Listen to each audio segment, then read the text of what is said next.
oko Zeme alebo prameň rieky Cetina. To bol náš ďalší cieľ, ale kým sme tam prišli, pravdu povediac, mysleli sme si, že to už nenájdeme. Podľa tých ciest a navigácie to aj tak vyzeralo. Pokud je to možné, otočte. Ale nakoniec, dobre, že sme sa neotočili a dorazili sme do cieľa. Ahojte, nachádzam sa v Chorvátsku. Toto je morské oko a je to zároveň jeden z 3 prameňov rieky Cetina. Podľa dostupných informácií sa do prameňa podarilo potápačom ponoriť až do hĺbky 150 metrov. Čo v ňom ale našli alebo videli, to už nevieme. Tu, hneď za morským okom, je pravoslavná cirkev na nebovstúpenie Pána. A tam, za tými horami, je Bosna a Hercegovina. Sme pár kilometrov od morského oka a z toho prameňa sa už stala rieka. Pozrite, aká je veľká.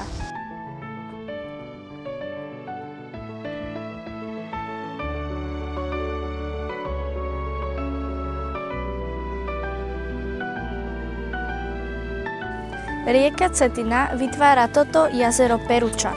Jazero Peruča je dlhé 18 kilometrov.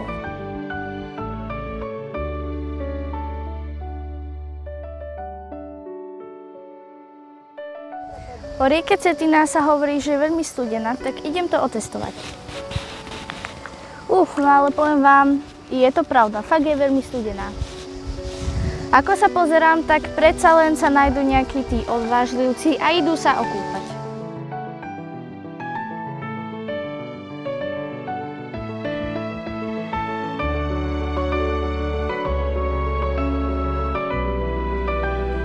Tá rieka Cetina sa zlieva do tohto vodopádu menom Gubavica.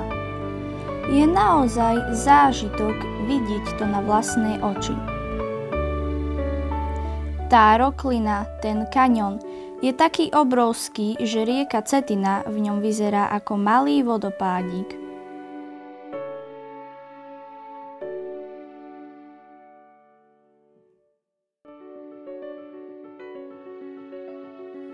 Tak poďme ďalej po stopách rieky Cetiny. Boli sme pri pramení Cetiny.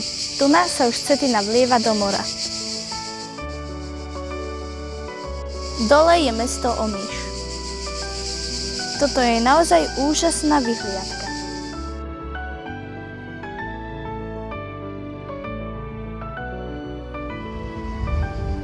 Sme v Omiši. Tu sa príbeh Cetiny po 105 kilometroch končí. A tu sa vlieva Cetina do mora.